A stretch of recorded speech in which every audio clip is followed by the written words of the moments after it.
A dialogue between the soul and the body by Andre Marvell. Soul. Who shall from this dungeon raise a soul enslaved so many ways, with bolts of bones that fettered stand in feet and mangled in hands?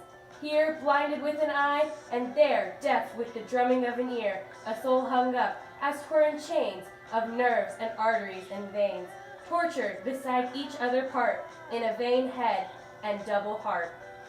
Body, oh, who shall me deliver whole from bonds of this tyrannic soul, which stretched upright impales me so, that mine own precipice I go, and warms and moves this needless frame, a fever could but do the same, and wanting where it spites to try, has made me live to let me die, a body that could never rest, since this ill spirit it possessed.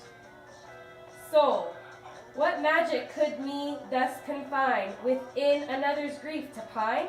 Where whatsoever it complain, I feel that cannot feel the pain, and all my care itself employs, that to preserve which me destroys, constrained not only to endure diseases, but what's worse, the cure, and ready off the port to gain, am shipwrecked into health again. Body, but physic yet could never reach the maladies thou me dost teach, whom first the cramp of hope does tear, and then the palsy shakes affair, the pestilence of love does heat, or hatred's hidden ulcer eat, joy's cheerful madness does perplex, or sorrow's other madness vex, which knowledge forces me to know, and memory will not forgo. What but a soul could have the wit to build me up for sin so fit? So architects do squared hew green trees that in the forest grew.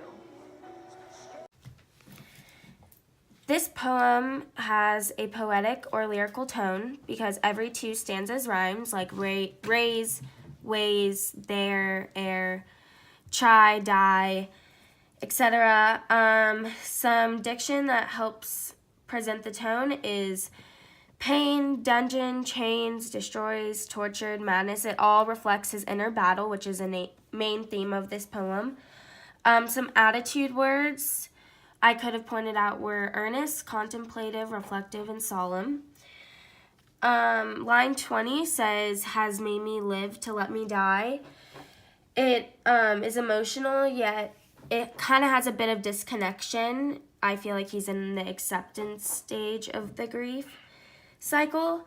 If I was the author, I would read the passage solemnly and passionately if I were saying this out loud. The theme is suffering, life, consciousness, and existence. A universal theme, simply put, could be life versus death. The purpose behind this is to reflect on his inner self and try to internally fight the battle between his physical and metaphysical, so soul, his body, meta and physical are the two kind of controlling parts of the story. Who's the audience? I think it's himself. It could be compared to a personal journal entry. A personal and close-up feel is definitely in the video. The occasion is just inner reflection. Line 2 says, a soul enslaved in so many ways. He's clearly talking about his own soul.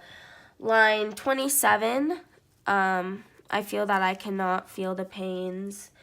46, he's to build me up for sense of it. He's talking about his own soul, which he is identifying himself between his body and his soul, both being different entities, like I said before. The speaker, lastly, is Andre Marvell. Lines 13 and 14 show that he is talking in first person. His attitude words help describe not only his attitude of the poem, but of the speakers, so it's all in the same. And that is Soapstone. In a dialogue between the soul and the body, Marvell alternates between the soul and the body, and he conveys them as two separate entities at war with each other, Both seem unhappy with the other. In the first stanza with the soul, here it says, a soul hung up as torn chains of nerves and arteries and veins. It is claiming that it feels imprisoned by the body, by the physical body, so by the nerves, the arteries, and the veins. And it's upset at the fact that it has to be confined in its own little space. The body argues that the soul keeps the body alive to later make the body commit sins and to die. So what's the point of keeping the body alive if it were only to do bad things? So it says, and wanting where its spite to try has made me live to let me die. It also says in the last stanza, what but a body could have the wit to build me up for sin so fit? It's further saying that it's being kept alive by the soul only to do bad things, only to commit sin. The soul in the third stanza, going back, says, constrained not only to endure diseases. The soul is feeling controlled by the body because the body receives disease in a way, and the soul has to endure the pain with the body. And in a way, the soul's complaining again because it feels that it's unfair to have to go through that treatment. Moving on to what does the poem say? Like I said before, the soul and the body seem to be arguing throughout, of course not directly at one another.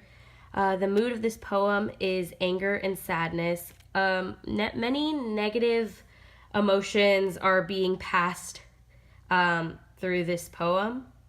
And there are rhyming couplets, so every single stanza has the two lines that rhyme, as shown here, with raise, ways, etc.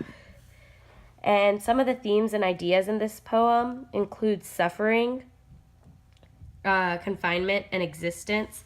So suffering in the way that the soul, because it's being confined by the body, it feels as if it's suffering, and the body feels as if it's suffering because it's being controlled to commit sin and to die later by the soul.